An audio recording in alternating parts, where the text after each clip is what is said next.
Hey, thank you for joining us. We have now a very important video and we're going to talk about a question that I see a lot coming from investors, whether to invest in existing homes or whether to invest as buying or even lending into operation of building new houses.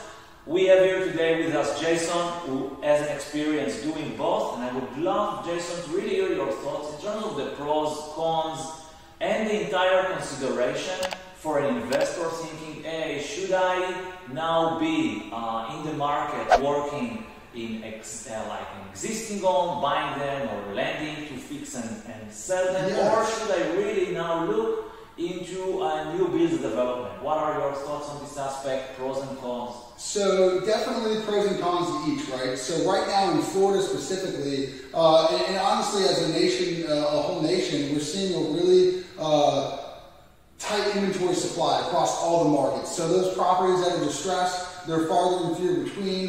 There's a lot more competition with them, and we can actually, more times than not, build a home cheaper than we can buy one on the marketplace. So for us, it just makes a lot of sense to be tackling new construction deals because of the fact that we can control everything from the floor plan to the finishes and the specs of the home. It's all in our control. As you know, when you're buying a house on the market, there's a set of bones essentially that you have to live with, that you're stuck with. So we can get a little bit more creative with floor plans and sort of meet the demand that the current marketplace is setting.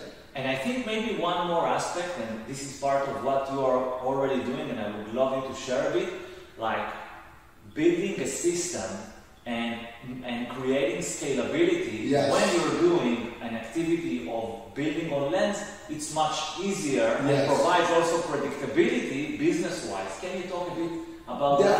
Definitely. So we have set timelines from when we acquire a lot to our permitting process to our build time and even our marketing time. So like you said, it's a lot more of a systematical business model. And what maybe I can add from our experience, from what we have been doing in actually many states, and you know that I've been working in the Metro Atlanta, Georgia area, Metro Detroit, Metro Cleveland, Florida, in several places. And as you said, as we see the supply tightening, then not just in the terms of cost basis, but the timeline basis, like let's say okay, we're going to buy a property and then do, let's say, some kind of a renovation, then buying down the property becomes more and more challenging. Of course, when we live in the market, there is tighter supply and we need the numbers to work. So then is where we see we are ready, we have the investors lined up, we have the cash lined up, we want to proceed, and we lost time because of the market supply and the market dynamics right now.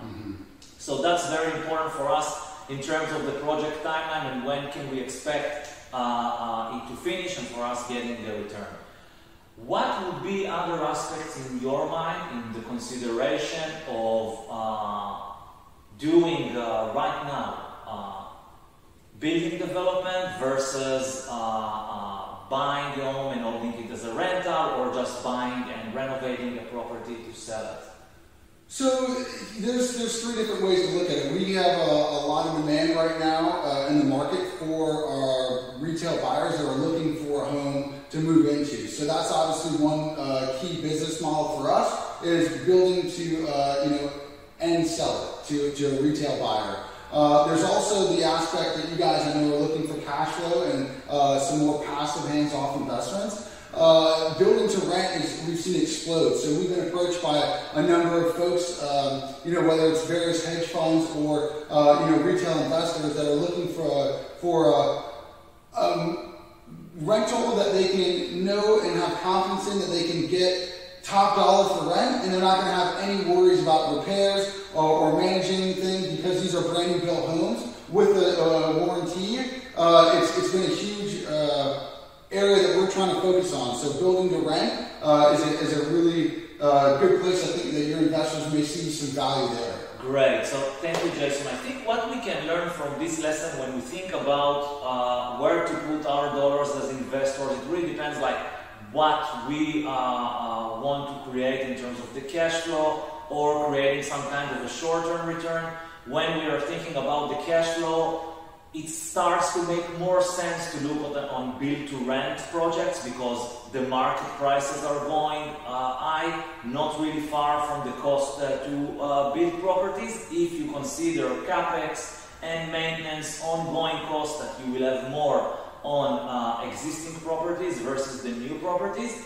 And there is another option when we talk about the building and development work, just ride the wave of what we see happening in this area, and we will talk about the Ocala and the different areas in Florida that we're working at, but targeting to the end user, to the local homeowner that is looking to buy his property, and for us to have more of a short-term, hands-off, passive investment solution, collaborating on this investment route. So if you have more questions regarding investment strategy, should I own the property, should I just go to build to rent long term, we would love to open a conversation, a dialogue with you about the different pros and cons of each investment strategy.